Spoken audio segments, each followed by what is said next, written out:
우리 앞뒤 옆에 계시는 분들과 좀 사랑의 마음, 믿음의 눈으로 눈 맞추시면서 한번 서로 인사 나누시겠습니다. 네, 고맙습니다. 고맙습니다. 고맙습니다. 오늘 대림절 두 번째 주일입니다. 우리를 위해 이 땅에 오신 예수님을 기다리는 마음으로 이제 두 번째 주일을 준비하며 오늘 예배 드립니다. 오늘 이 예배 가운데 성령께서 역사하시기를 간구하는 마음, 성령과 진리 안에서 예배하기를 원하는 마음으로 우리 주님 앞에 예배 드리겠습니다. 다 함께 묵도하시겠습니다.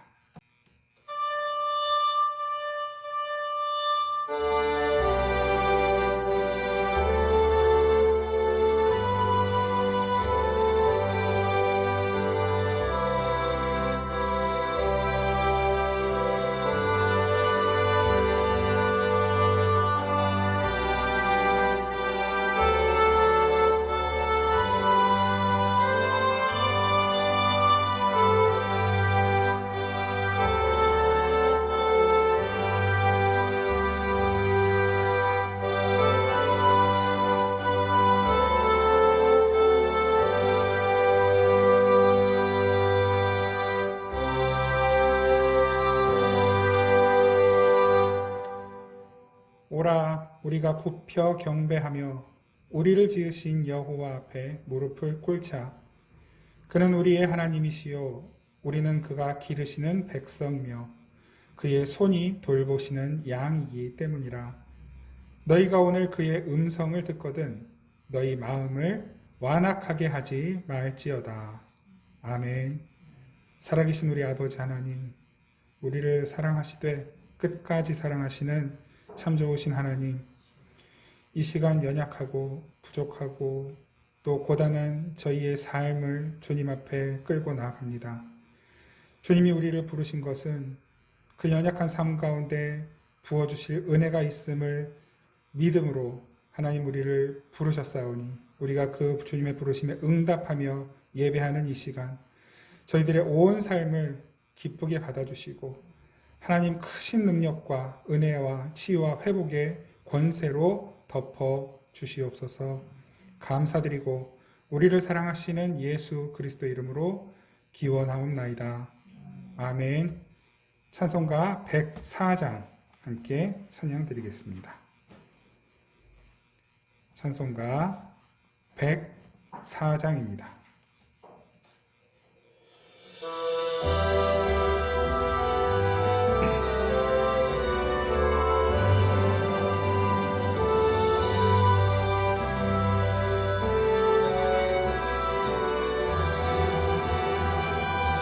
오도소서 임마누엘 오 구하소서 이스라엘 그 포로 생활 고달파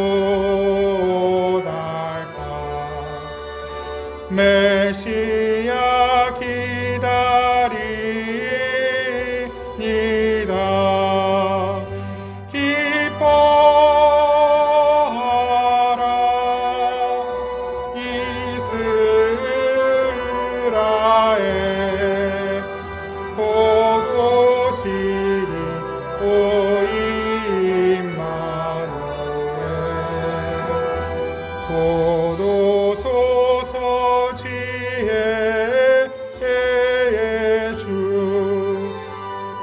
만물 질서 주시고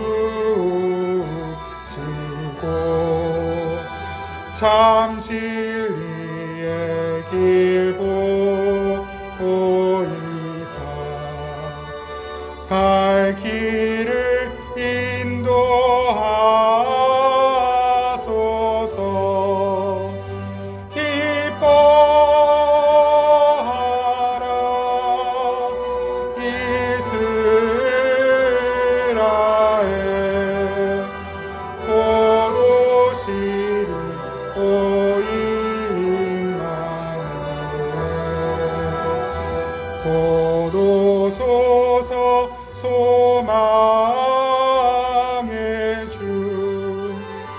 천만 백성 한마 이루어 시기와 분쟁 없애고 참 평화 채워 주소서. 기뻐하라 이스라엘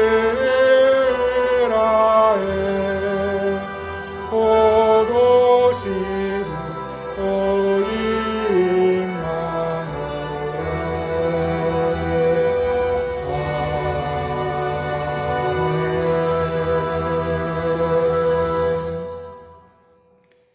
지난 한 주간 우리들이 말과 생각과 행동으로 지었던 죄가 있다면 이 시간 침묵으로 고백하며 기도드리겠습니다.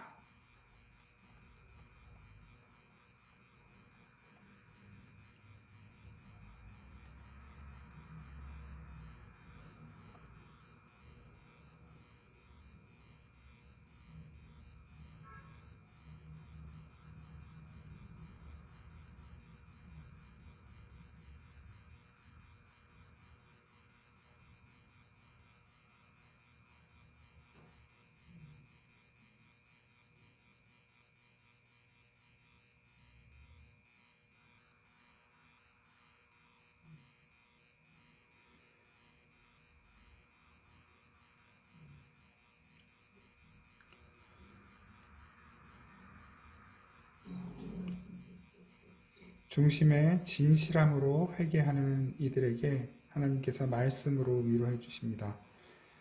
내가 네 허물을 빽빽한 구름같이 네 죄를 안개같이 없이 하였으니 너는 내게로 돌아오라. 내가 너를 구속하였음이니라. 아멘. 사도신경으로 우리 신앙을 고백드립니다. 나는 전능하신 아버지 하나님 천지의 창조주를 믿습니다. 나는 그의 유일하신 아들 우리 주 예수 그리스도를 믿습니다. 그는 성령으로 잉태되어 동정녀 마리아에게서 나시고 본디오 빌라도에게 고난을 받아 십자가에 못 박혀 죽으시고 장사된 지 사흘 만에 죽은 자 가운데서 다시 살아나셨으며 하늘에 오르시어 전능하신 아버지 하나님 우편에 앉아 계시다가 거기로부터 살아있는 자와 죽은 자를 심판하러 오십니다. 나는 성령을 믿으며 거룩한 공교회와 성도의 교제와 죄를 용서받는 것과 몸의 부활과 영생을 믿습니다. 아멘. 찬송가 88장 함께 찬양 드리겠습니다. 88장 찬양 드립니다.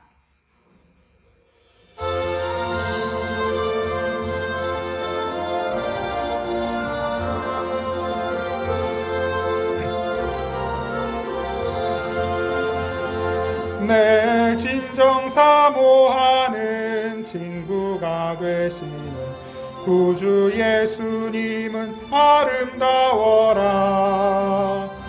산 밑에 백합화요 빛나는 새벽별 주님 영원할 길 아주 없도다. 내 맘이 아플 적에 큰 위로 되시며 나 외로울 때 좋은 친구라. 주는 저 산 밑에 백합 빛나는 새벽별 이 땅 위에 비길 것이 없도다. 내 맘의 모든 염려 이 세상 고라고 주님 항상 같이 하여 주시고 시험을 당할 때에 악마의 계교로 즉시 물리치사 나를 지키네. 온 세상 날 버려도 주 예수 안 버려 끝까지 나를 돌아보시니 주는 저 산 밑 이 땅 위에 비길 것이 없도다.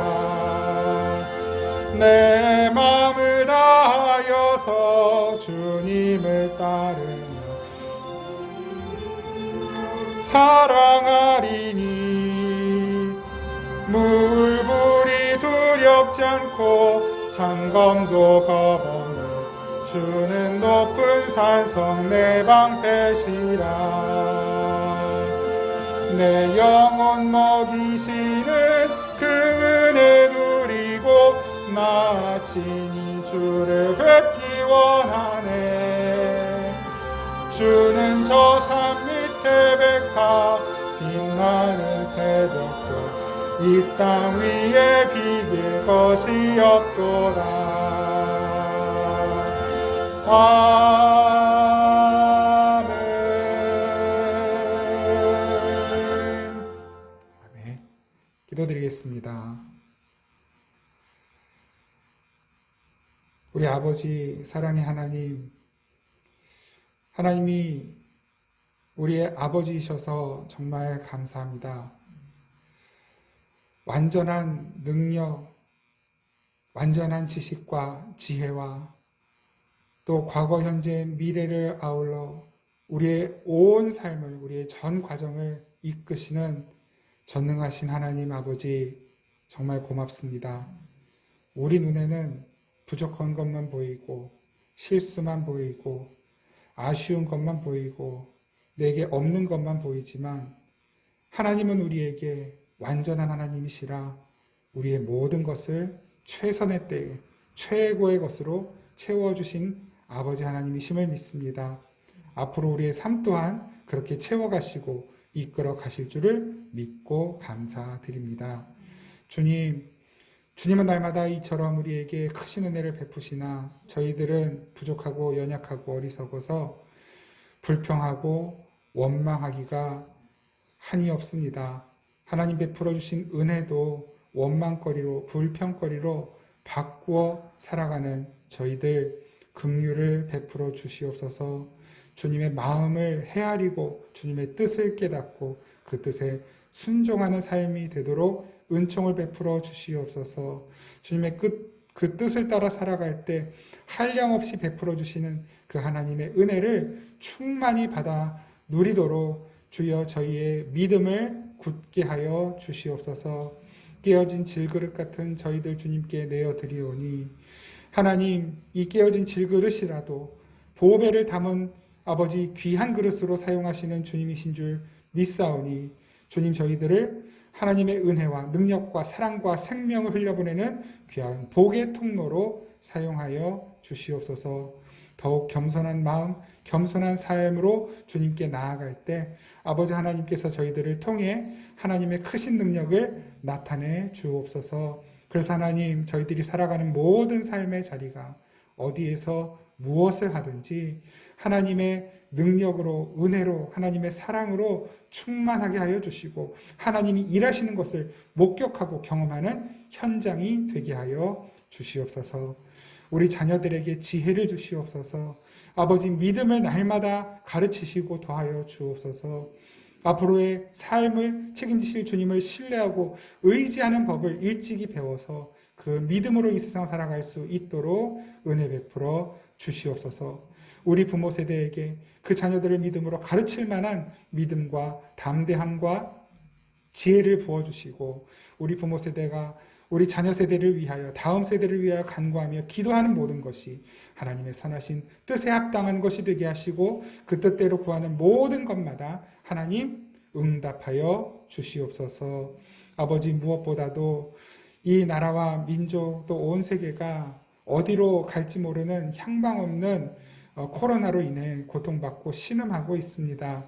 아버지, 부디 하나님의 위로를 허락하여 주시고 하나님께서 이 상황 가운데서도 하나님의 선하신 뜻으로 아버지 우리들을 이끄시는 것을 믿고 하나님 의심하지 않고 두려워하지 않고 불안한 마음 내려놓고 주님의 선하신 인도하심을 그날 하루하루 순종하며 따라갈 수 있게 하옵소서. 아버지, 반드시 주님께서는 이 마스크 모두가 다 벗고 함께 자유롭게 웃고 찬양하고 기뻐하고 함께 식탁 교제를 나누고 주님을 예배할 그날 허락하실 줄 믿사오니 주여 그때까지 우리가 잠잠히 기다리며 아버지 각자 삶의 자리에서 더욱 예배하며 더욱 주의 말씀과 기도 부르시는 자리로 나아갈 수 있도록 은총을 베풀어 주시옵소서. 그래서 오늘도 주님께서 우리에게 들려주시는 음성에 귀를 기울기를 원하오니 사람의 음성은 주님 다 지우시고 성령께서 말씀하시는 주님의 음성이 우리의 심령에 들리는 이 시간이 되게 하옵소서. 하나님께 아버지 귀한 예물 드리는 모든 손길들 하나님 그 손이 복된 손이 되게 하셔서 주님을 사랑하는 그 손으로 하는 모든 일들이 복된 일이 되게 하여 주시고 그 손이 닿는 곳마다 주의 능력이 나타나게 하시며 그 손으로 안아주고 위로하고 품어주고 아버지 쓰다듬어주는 손마다 아버지 그 사람들마다 하나님의 위로받고 회복되고 치유되는 은혜를 경험하는 아버지 귀하고 복된 복의 통로되는 손이 되게 하여 주시옵소서. 우리에게 날마다 좋은 곳으로 채우시는 주님을 신뢰하고 의지하며 나아갑니다. 오늘 예배 끝까지 성령께서 친히 이끄실 것을 믿고 감사드리며 우리를 사랑하시는 예수 그리스도의 이름으로 기도드립니다. 아멘. 우리 함께 하나님 말씀 보겠습니다.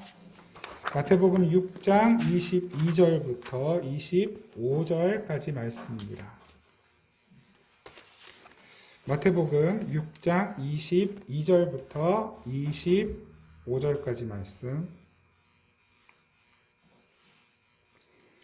우리 한 목소리로 함께 하나님 말씀 받들어 읽겠습니다. 시작. 눈은 몸의 등불이니 그러므로 내 눈이 성하면 온 몸이 밝을 것이요 눈이 나쁘면 온 몸이 어두울 것이니 그러므로 내게 있는 빛이 어두우면 그 어둠이 얼마나 더하겠느냐.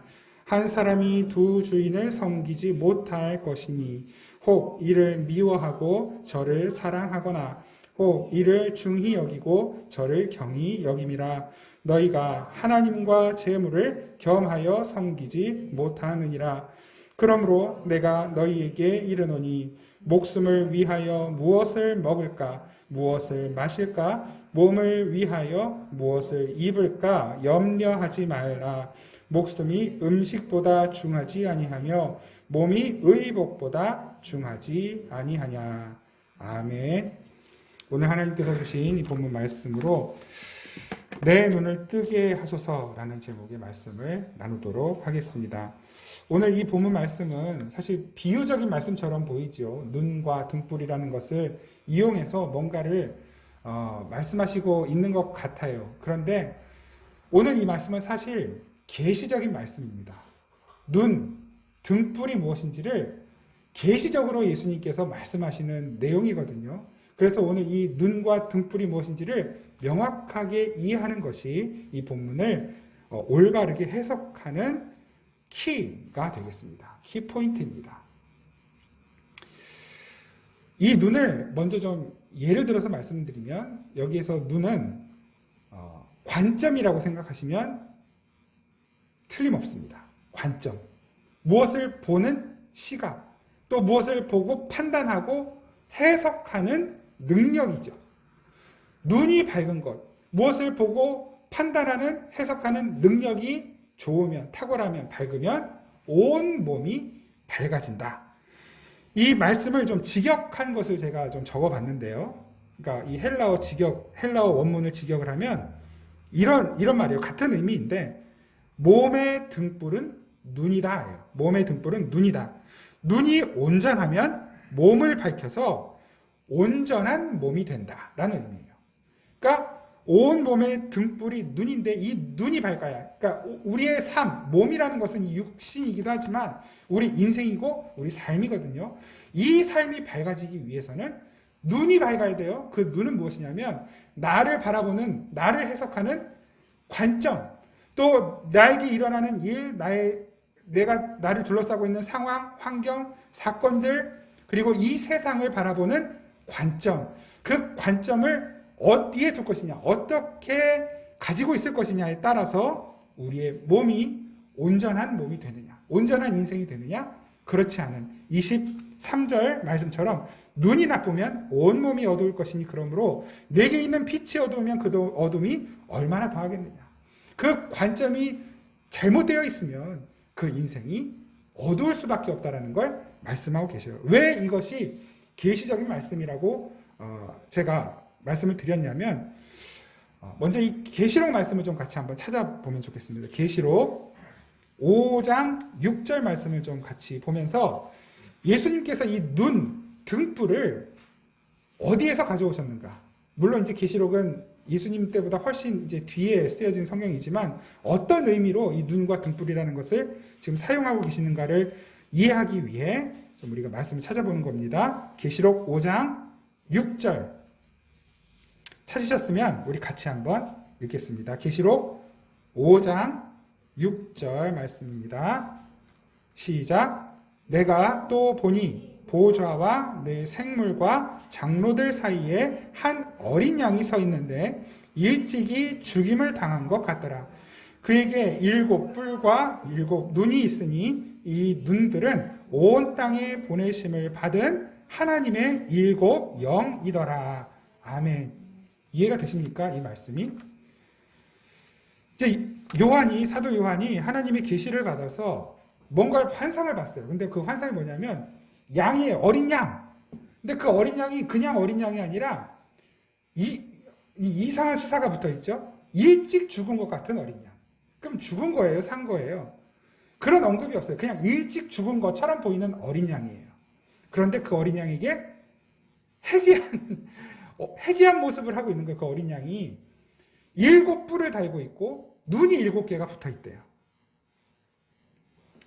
이것만 한번 여러분 머릿속으로 한번 이미지를 그려보십시오. 양은 양인데 일찍 죽은 것 같은 어린 양이고, 그런데 그 일찍 죽은 것 같은 어린 양이 뿔이 7개가 어디 달려있고 눈도 7개가 달려있어요.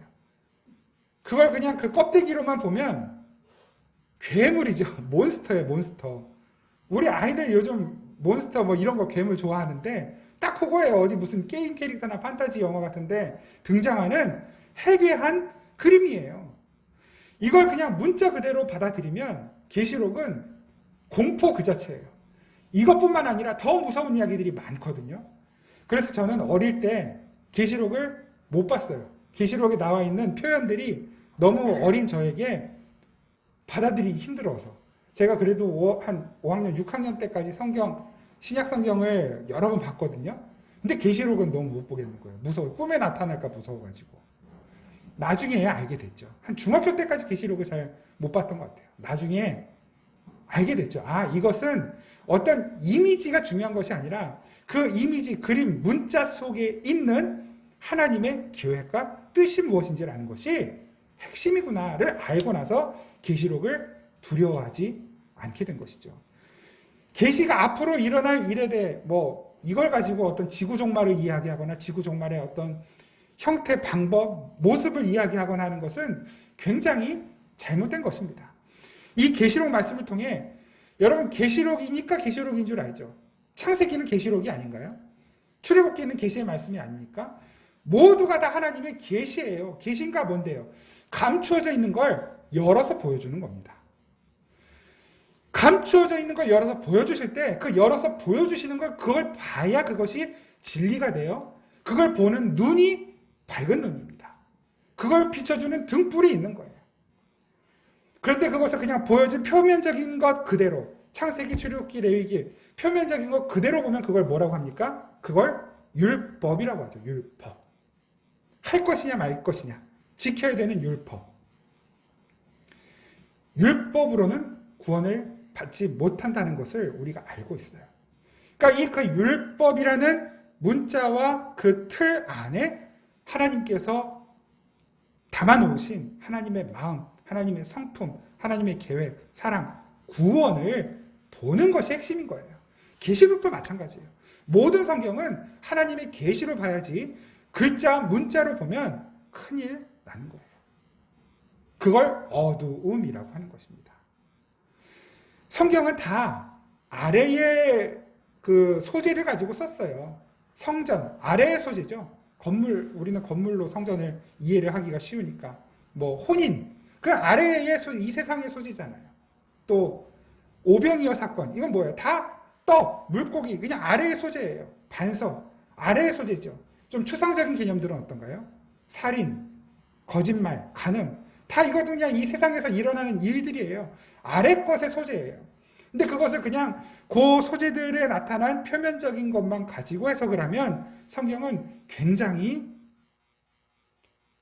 도덕적이고 훈계적이고 율법적인 책이 돼버리고 말아요. 그냥 그것으로 끝이에요. 그러면 차라리 그냥 학교에서 나눠주는 윤리교과서, 도덕교과서 보는 것이 훨씬 편안하고 안전한 마음이 들 정도로 성경을 껍데기로 보는 것은 굉장히 어리석은 일입니다. 왜 그러냐? 왜 그러냐? 지금 계시록 5장 6절 말씀을 읽으셨는데 이것만 보더라도 이미지로 성경을 그냥 이 보이는 문자로만 성경을 본다는 것이 얼마나 답답하고 황당한 것인지를 지금 아마 여러분들 생각을 하셨을 텐데 그럼 이게 뭔지를 그 뒤에 잠깐 설명을 해주시는 거예요. 자, 한 어린 양이 서 있고 일찍이 죽임을 당한 것 같고 그에게 7 뿔과 7 눈이 있으니 하고 이제 뒤에 부연 설명을 해주시죠. 이 눈들은 온 땅에 보내심을 받은 하나님의 7 영이더라. 아, 하나님의 영, 뭐예요? 성령이죠. 그 성령을 설명하기 위해 앞에 있는 내용들이 이미지로 사용이 된 것이구나. 봅시다. 이 성경에서 특히 계시록에서 7, 7이 나타내는 것은 항상 완전함이에요. 거룩함입니다. 3도 마찬가지고. 7 뿔을 가졌다. 그 어린 양 우리는 알아요. 그 어린 양, 일찍 죽임을 당한 어린 양은 뭡니까? 뭘 나타내는 거예요? 우리의 희생 제물 되어 우리 대신에 죽으신 어린 양 예수 그리스도를 나타내는 말이라는 걸 우리는 알잖아요. 근데 예수님 안 믿는 사람들, 하나님을 믿지 않는 사람들에게 이 본문을 보여주면 이게 뭐야? 이런다고. 이게 뭐야? 이게 도대체 무슨 내용이야? 그리고 이걸 가지고 판타지 소설을 쓰죠. 판타지 영화를 만들고. 아니란 말입니다. 아, 예수 그리스도 이야기하는 거구나. 그럼 예수님에게 있는 7 뿔, 그 7 뿔이라는 게 뭘까요? 그러면 뿔은 항상 권위, 힘 이것이죠. 권위와 힘이 그 어린 양에게 있는데 그건 어떤 완전한 거룩한 권위와 힘이구나. 그리고 그 어린 양에게 7 눈이 있다는 거예요. 7 눈. 완전한 눈. 눈이 뭐라고요? 관점. 그 완전하고 거룩한 예수님의 관점. 그게 뭡니까? 하나님의 관점이잖아요.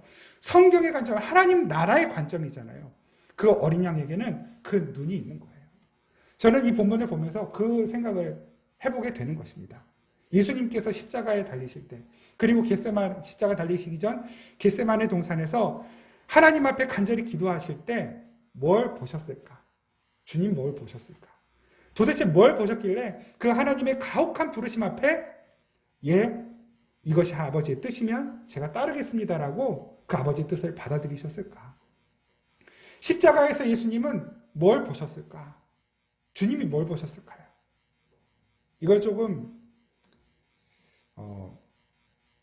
그냥 제 식대로 말씀을 드리면 예수님께서는 그 십자가에서 그리고 그 겟세마네에서 예수님이 십자가를 지셔서 죽임을 당하실 때 그래서 어린 양으로 희생 제물이 되실 때 그 사건 그 너머에 있는 새로운 일을 보셨을 것이다. 그 사건으로 말미암아 일어나게 될 새로운 일을 보셨을 것이다. 그 새로운 일이라는 게 뭡니까? 하나님의 마음, 하나님의 관점, 하나님의 계획으로 바라보는 주님 눈에 비친 그 십자가 사건 너머에 있는 그 일 뭡니까? 그 십자가를 믿는 예수를 믿는 이들이 예수 그리스도로 말미암아 구원받는 일이죠. 예수님께서 그것을 보셨어요. 십자가에서 우리를 보신 거예요. 저를 보신 거예요. 여러분들을 보신 것입니다. 그 십자가에서 십자가로 말미암아 구원받게 될 죄덩어리인 우리들을 보신 거예요. 그게 예수님의 관점이었습니다. 예수님이 십자가에 죽으시고 부활하셔서 승천하시죠. 그때 예수님께 승천하시기 전에 뭐 말씀하셨어요? 나는 너희가 본 그대로 다시 올 것이다. 또 내가 가면 또 다른 보혜사가 너희에게 올 것이다. 성령이 너희에게 오실 것이다. 성령이 너에게 오시기 전까지 이 성을 떠나지 말고 있어라. 그 말씀하시고 가셨잖아요. 그리고 정말로 성령이 불의 혀같이 갈라지는 모습으로 마가의 다락방에서 기도하는 제자들에게 임하셨단 말입니다. 하나님의 영, 일곱 영, 거룩한 영, 완전한 영이 하나님의 제자, 하나님의 백성들에게 임하는 거예요. 그러니까 살아나게 되죠. 그 능력으로 살아나게 돼요. 그 권능이 임했어요. 너희가 권능을 받고 예루살렘과 유다와 사마리아 땅끝까지 증인이 되는 그 예수의 복음이, 십자가 복음이, 어린 양의 복음이 퍼져나가기 시작한 것입니다. 주님은 그거 바라보신 거예요. 하나님은 그 계획을 세워놓으시고 예수 그리스도를 이 땅에 보내셨고, 예수님은 죽임당한 어린 양이 되신 것이고, 그리고 그 어린 양 예수 그리스도께서 십자가에 죽으신 이후에 성령이 이 땅에 보냄을 받은, 이 눈들은 온 땅에 보내심을 받은 하나님의 영, 그 성령이 오셔서 새로운 관점을 주신 거예요. 눈을 우리에게 주셨다고요. 어떤 관점일까요? 하나님의 관점이죠. 하나님 나라 세계관이죠. 성경의 세계관이죠. 그 성경의 세계관으로 우리는 이 세상을 살아가는 사람들인 것입니다. 그게 눈이에요. 밝은 눈으로 사는 것이에요. 반대로 성경의 세계관이 있다면 어떤 세계관이 있겠습니까? 세계적, 세속적, 세상의 세계관이 있겠죠. 소위 일반적인 모든 사람들이 가지고 있는 세계관. 수많은 세계관들을 이야기할 수 있겠지만 저는 지금 여기서 두 가지만 말씀을 드리는 거예요. 하나님 나라 세계관, 세속적 세계관. 오늘 본문 24절에서는 딱 그 두 가지를 이야기하셔요. 어떤 세계관이 나를 지배하고 있는가? 나는 어떤 세계관으로 살아가고 있는가? 그것을 어떻게 표현하시냐면 두 주인이라는 말로 표현을 하시는 거예요. 하나님과 재물을 겸하여 섬길 수 없다라는 말은 하나님의 관점, 하나님의 세계관으로 이 세상을 살아가든지 아니면 세속적 관점, 세속적 세계관으로 이 세상을 살아가든지. 그 본문 한번 보실까요? 마태복음 6장 24절 제가 읽어드릴게요. 지금 계시록 본문에 있으니까 그거 놔두시고, 한 사람이 두 주인을 섬기지 못할 것이니 혹 이를 미워하고 저를 사랑하거나 혹 이를 중히 여기고 저를 경히 여김이라. 너희가 하나님과 재물을 겸하여 섬기지 못하느니라. 하나님 나라 세계관이냐, 물질적 세속적 세계관이냐, 여러분들은 어떤 세계관에 지배를 받고 계시는 것 같습니까? 분명히 말씀하셔요. 한 사람이 두 주인을 섬기지 못한다. 이거를 원문에서 다른 방식으로 해석이 가능하거든요. 어떻게 해석이 되냐면 두 주인을 섬기는 사람은 한 사람도 없다예요. 두 주인을 섬길 수 있는 사람은 한 사람도 없다. 그러니까 모든 사람들은 다 한 주인만 섬기게 돼 있어요. 하나님을 섬기든 세상을 섬기든. 그 말씀하시는 것입니다. 그럼 오늘 이 앞선 본문들과 연결해 보면 어떻게 될까요? 눈이 밝은 사람은, 그래서 온 몸이 밝은 삶을 살아가는 사람은 어떤 사람이겠어요? 하나님을 섬기는 사람. 하나님 관점으로, 성경의 관점으로 나를 바라보고 내 환경을 바라보고 세상을 바라보며 사는 사람인 것이고, 눈이 어두워. 그래서 보이는 것에만 갇혀 있어요. 물질 세계에, 이 세속에만 갇혀서 그 세속적인 것, 물질적인 것으로만 살아가는 사람. 물론 겉으로는 잘 구분이 안 돼요. 겉으로는 잘 분간이 안 된다고. 왜냐하면 똑같이 교회도 나오고 예배도 드리거든요. 그런데 그 세계관은 하나님 나라 세계관이 아닐 수 있단 말이에요. 또한 분명히 구원받은 사람이 틀림없음에도 불구하고 눈이 어두워져요. 눈이 어두워서 하나님 나라 세계관으로 제대로 살지 못하고 마치 구원받지 못한 사람처럼 물질적 세계관으로 살아가게 되는 사람들이 있단 말입니다. 23절. 눈이 나쁘면 온몸이 어두울 것이니 그러므로 내게 있는 빛이 어두우면 내게 있는 빛, 이미 내 안에 빛이 있는데 그 빛이 어두워요. 그 빛이 어두우면 그 어둠이 얼마나 더하겠느냐. 구원받았으나 하나님께서 그 빛을 이미 주셨으나 그 빛이 어두운 상태로 있는 사람. 이걸 좀 다른 표현으로 해볼까요? 믿음을 주셨어요. 그런데 그 믿음의 스위치를 꺼버리고 사는 거예요. 등불이 이렇게 있는데 등불을 다 꺼버렸어요. 어두워지겠죠. 하나님이 주신 믿음이 있어요. 그 믿음을 켜놓고 살아야 돼요, 우리는. 믿음을 켜놓고 있어야 성경적 세계관, 하나님 나라 세계관, 물질 세계관에 지배받지 않고 살아갈 수 있는데 꺼버리는 거예요. 그리고 하나님 나라 세계관이 작동하지 못하고 있는 상태가 되는 것이죠. 나는 분명히 구원받았으나 하나님이 가만 내버려 두시지 않는 거예요. 어떻게든지 그 스위치를 켜게 만드신단 말입니다. 그 눈, 그 등불, 여기서 말씀하시는 것이 계시록 5장 6절에서 말씀하시는 것이 바로 그 말씀이에요.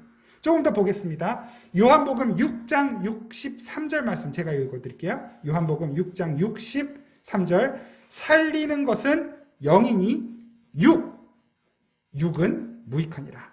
영과 육 두 개의 관점을 이야기하죠. 영으로 사느냐 육으로 사느냐. 뭡니까? 성령으로 말씀을 대하고 사는 사람, 율법으로 말씀을 대하고 사는 사람, 살리는 것은 영이에요. 내가 너희에게 이른 말이 영이요 생명이니라. 하나님께서 우리에게 주신 그 말씀이 성령이며 생명이래요. 그게 우리의 양식이래요. 우리를 살리는 것이라고 말씀하시는 것입니다. 그러니까 하나님 주신 이 말씀을, 성경을, 이 성경의 내용들이나 사건들이나 소재들은 다 아래에 있는 것, 땅에 있는 것으로 그게 성소, 성전 다 보이는 것들이잖아요. 아래에 있는 것으로 설명을 해놨어요. 혼인, 신랑, 신부 다 아래에 있는 것이죠. 우리가 다 겪으며 사는 것이에요. 그걸로 설명을 해놨어요. 그런데 거기에 매여 있으면 그걸 율법주의자라고 해요. 보이는 성전이 중요해. 그래서 성전을 예쁘고 멋지게 크게 만드는 것이 하나님께 영광인 줄 알고 그 성전을 가득 사람들로 채워넣는 게 영광인 줄 아는 것. 혼인. 이걸 율법으로 받아버리면 한 번 예를 들어서 결혼하면 이혼하면 죄 짓는 거. 이런 식으로만 사람들을 판단하는 거예요. 아무튼 예. 하나님께서 주신 이 말씀을 그냥 아래에 있는 언어로만 가둬놓고 바라보고 판단하기 시작하면 그 사람들의 삶은 율법에 매여 사는 삶이 되는 것이고 그 율법에 매여 사는 사람들을 가리켜 어둠에 갇힌 자 이렇게 말씀하시고 맹인이라고 말씀을 하셔요. 우리 말씀 한 곳만 같이 찾아볼까요? 말씀 한번 같이 찾아보면 요한복음 9장 39절에서 41절 요한복음 9장 39절에서 41절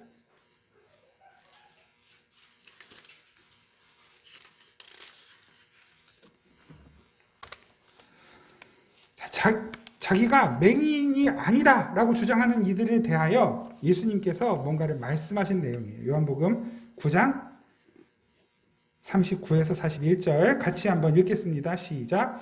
예수께서 이르시되 내가 심판하러 이 세상에 왔으니 보지 못하는 자들은 보게 하고 보는 자들은 맹인이 되게 하려 함이라 하시니 바리새인 중에 예수와 함께 있던 자들이 이 말씀을 듣고 이르되 우리도 맹인인가? 예수께서 이르시되 너희가 맹인이 되었더라면 죄가 없으려니와 본다고 하니 너희 죄가 그대로 있느니라. 아멘. 여러분, 이 어두움에 갇힌 사람들의 가장 큰 특징, 어두움의 특징이 뭡니까? 방향 분간이 안 돼요. 착각에 빠질 수밖에 없어요. 착각에 빠져요. 그리고 알 수가 없어요. 뭐가 어디에 있는지, 어디에 뭐가 붙어 있는지.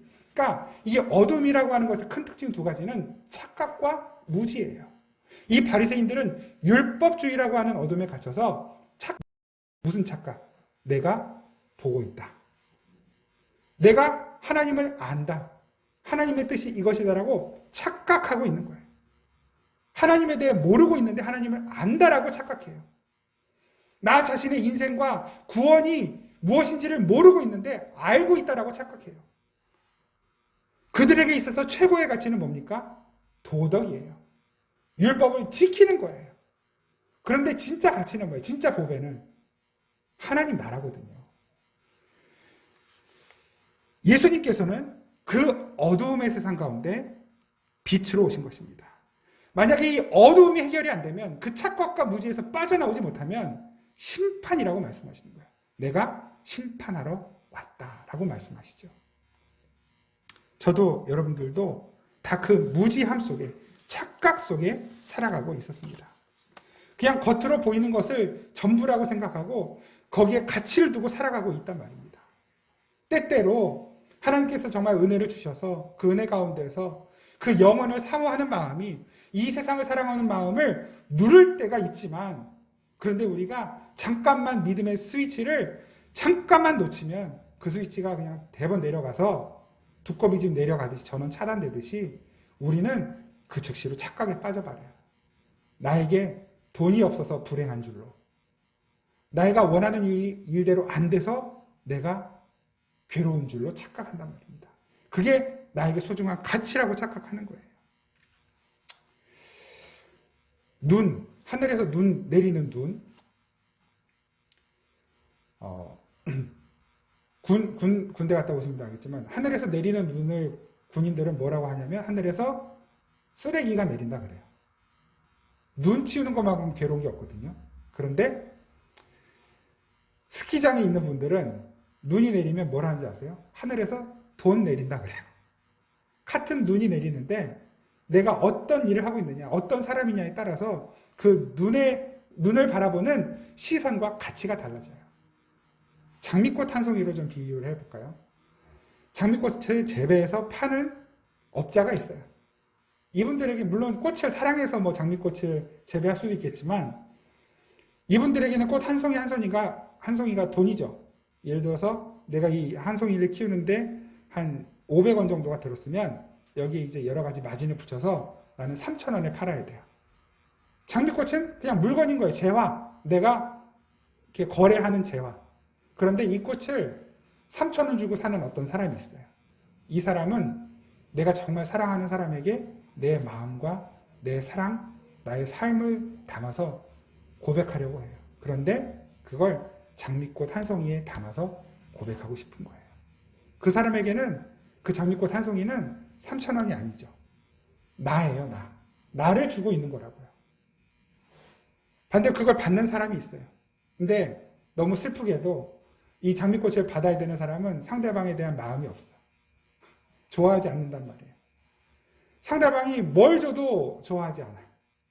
그러니까 이 상대방이 그 삶을 담아서 그 자신을 장미꽃에 담아서 주는데 이 장미꽃을 받는 사람은 그냥 조금 있다가 쓰레기통에 버려질 예쁜 쓰레기를, 예쁜 3,000원짜리 쓰레기를 받는 거예요.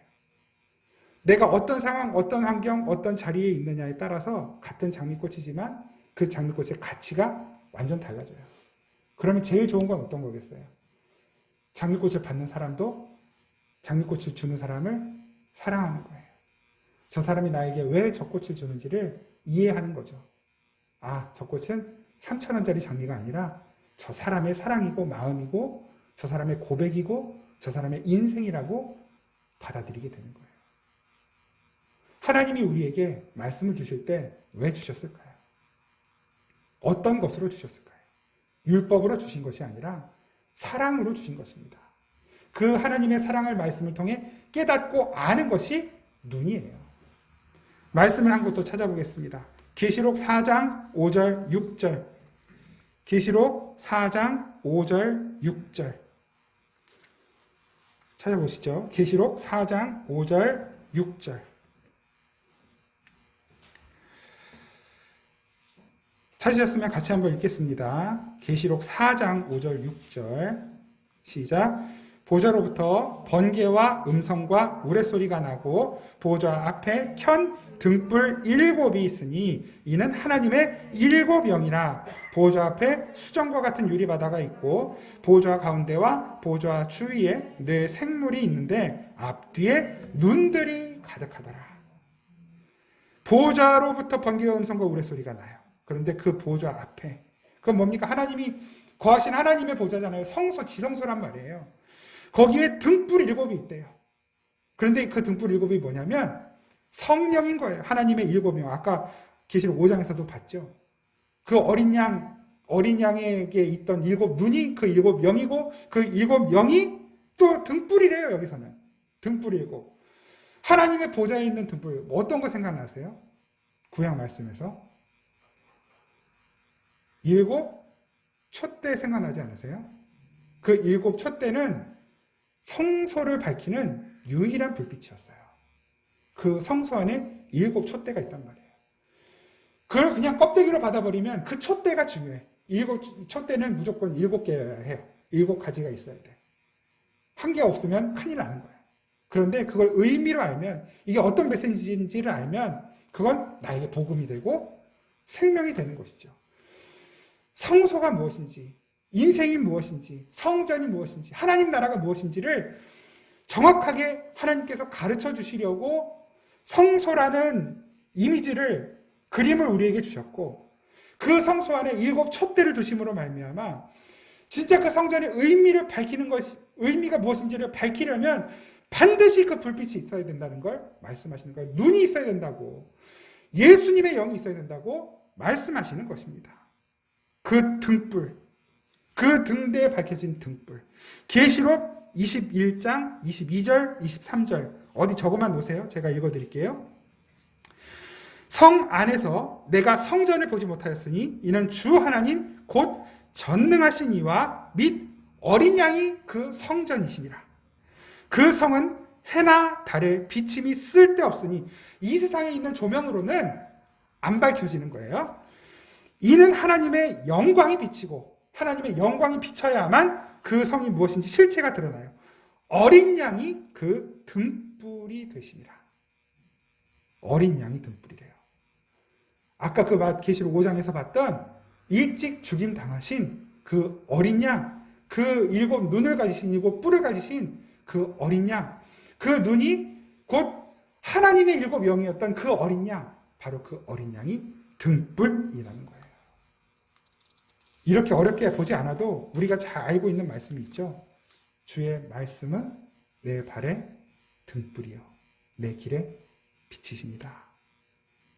그 성전은 하나님을 설명하는 거예요. 하나님 나라를 설명하는 것이고, 그 성전 자체이신 예수 그리스도가 우리 안에 오셔서 좌정하시고 우리와 함께 연합하여 사시게 되니까 흙덩어리에 불과한 내가 감히 거룩한 성전으로 불려요. 너희가 하나님의 성전이다. 하나님의 성령이 너희 안에 거신다. 그 예수가 너희 안에 거신다. 그 빛이 우리 안에 비치니까 비로소 나라는 인생이, 나라는 삶이 해석이 되고 이해되고 채워지고 밝아진단 말입니다. 그것이 은혜인 것이죠.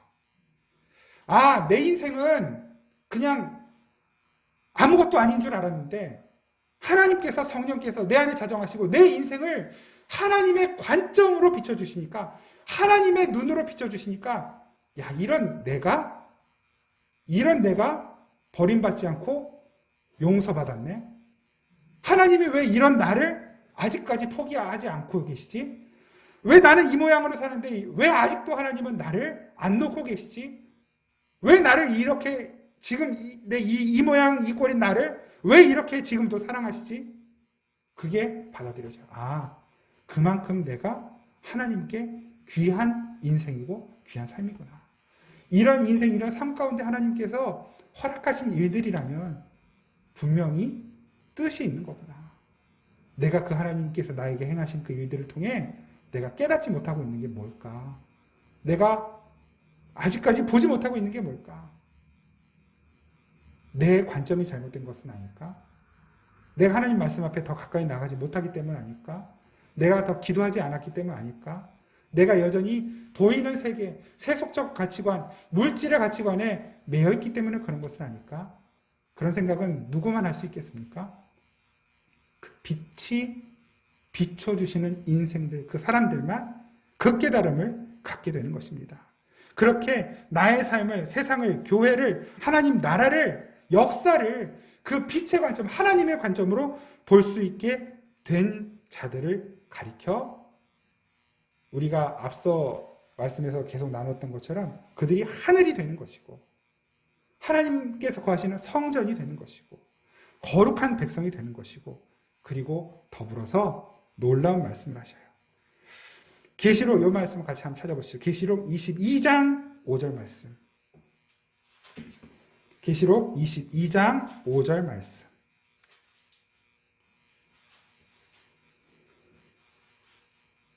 찾으셨으면 계시록 22장 5절 같이 한번 읽겠습니다. 시작. 다시 밤이 없겠고 등불과 햇빛이 쓸데없으니 이는 주 하나님이 그들에게 빛이심이라. 그들이 세세토록 왕노릇하리로다. 아멘. 그들은 왕노릇하는 자들이 되는 거예요. 하나님 나라의 백성인데 그냥 백성인데 왕노릇을 한대요.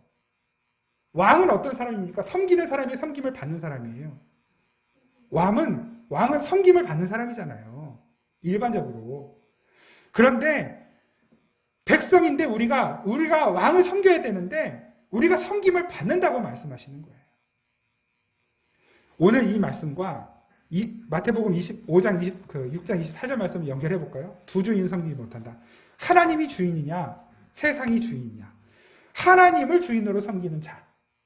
그럼 누구예요? 이 계시록 22장 5절 말씀에 의하면 하나님을 주인으로, 하나님을 왕으로 섬기는 자는 왕노릇하는 거예요. 그래서 그들을 하나님의 전부를 걸고 섬겨주시는 거예요. 하나님의 은혜로 그 백성들을 섬겨주신다고요. 왕이 섬겨주신다고요. 그게 하나님 나라입니다. 그 섬김을 받는 자들은 그 위에 군림하는 것이 아니라 그 섬김에 어쩔 줄 몰라 하고 감격하고 감사하며 살게 되겠죠. 반대로 세상, 재물을 섬기며 사는 사람이 있어요. 재물이 왕된, 이 세상 물질이 왕이 된 사람들. 그들은 재물이 섬겨주지 않아요. 그들은 재물을 섬기며 살아야 돼요. 세상을 섬기며 살아야 돼요. 세상의 노예로 살게 되는 것입니다. 그것을 쫓아가며 사는 거예요. 그 왕을 섬기면서 그 왕의 은총을 좀 입으려고 몸 달아 사는 거예요. 근데 그 왕이 나에게 은총을 내려주지 않으면 그것 때문에 괴로워하고 아파하고 좌절하고 원망하고 난 실패한 인생이라고 생각하고. 여러분, 우리는 어떤 왕을 섬기고 있습니까? 아니, 저와 여러분들의 눈은 밝은 눈입니까? 어두운 눈입니까? 어떤 눈으로 나를 바라보고 내 상황을 바라보고 세상을 바라보고 살고 계십니까?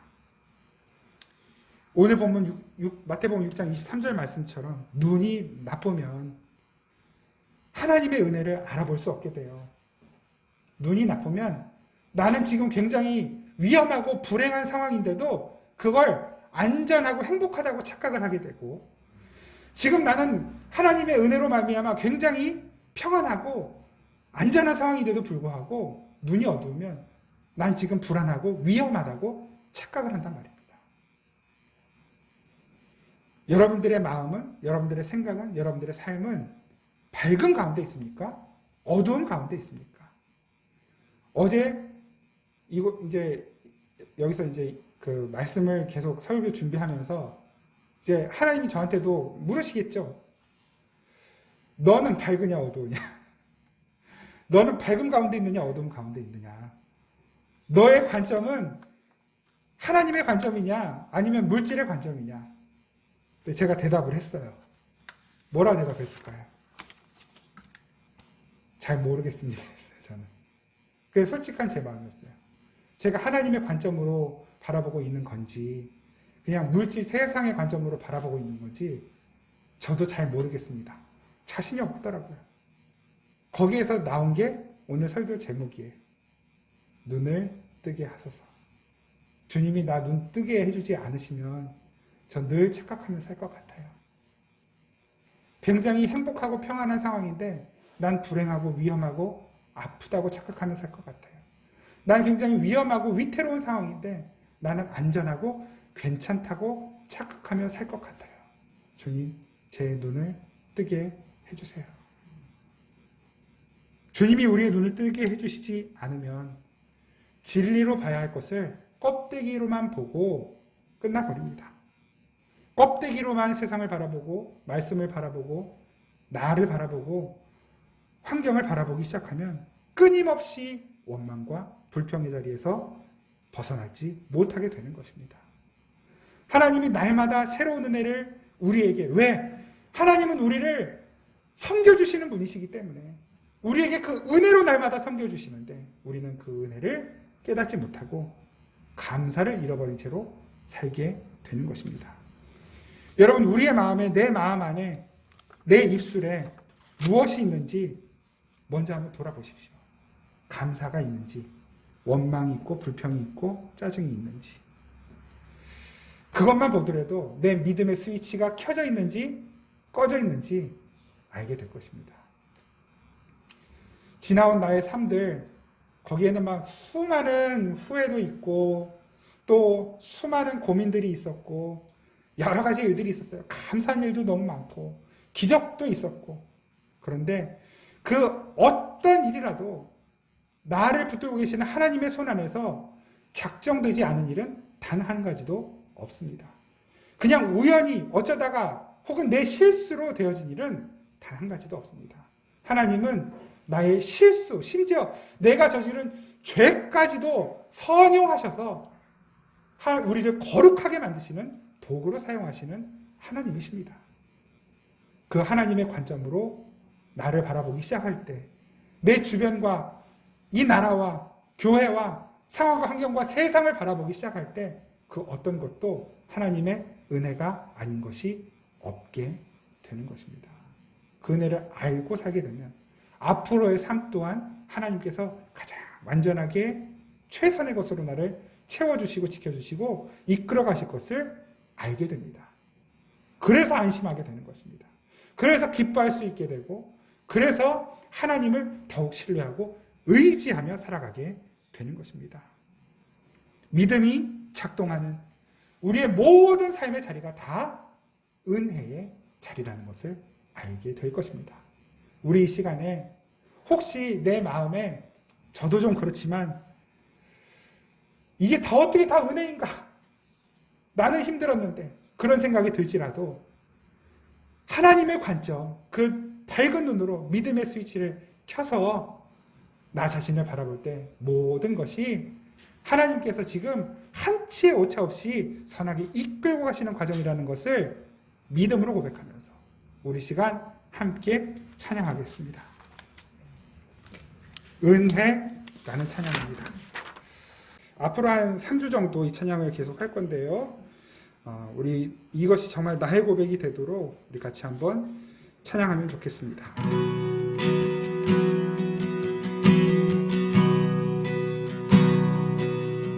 내가 누려왔던 모든 것들이,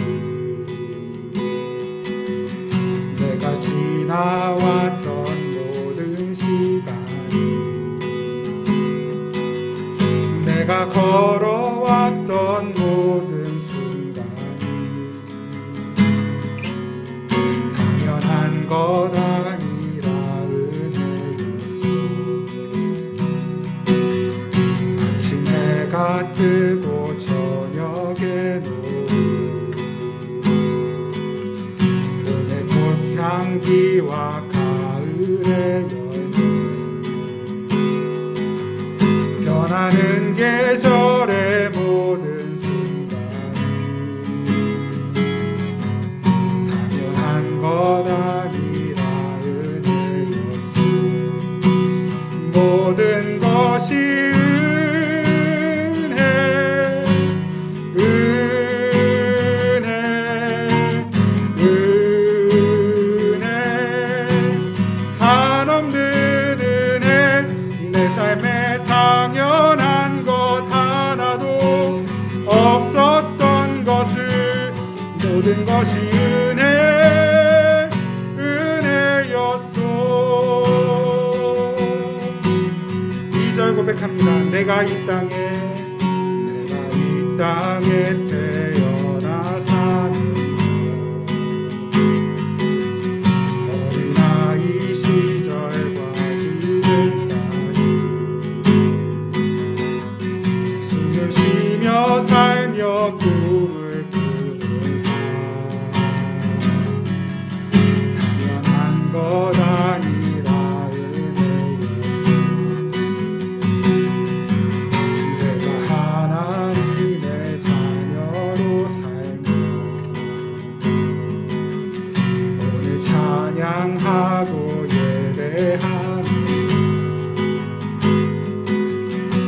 복음을 전할 수 있는 축복은 당연한 것 아니라 은혜였어. 모든 것이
제가 기도하겠습니다.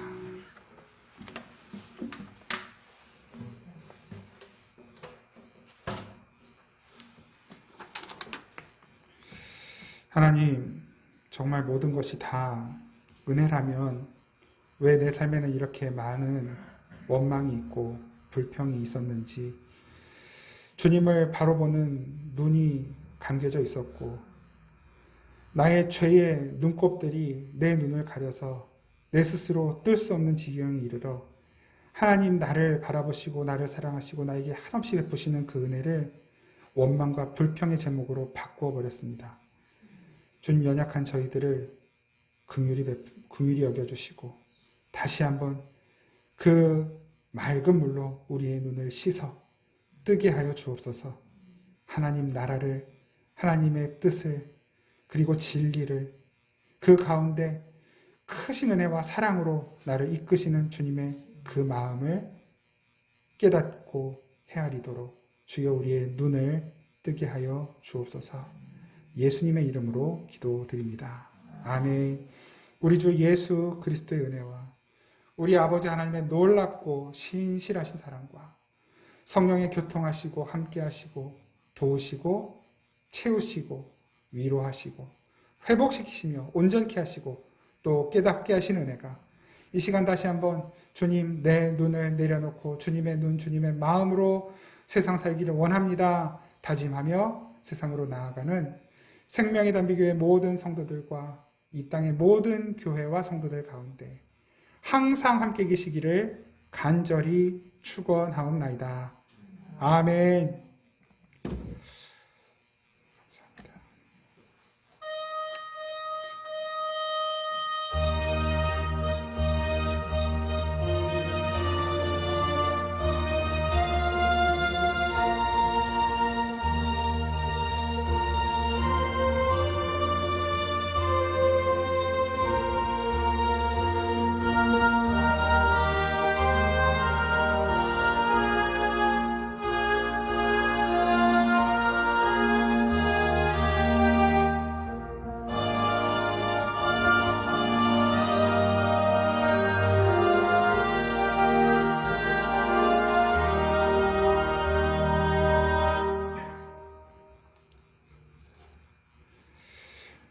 감사합니다.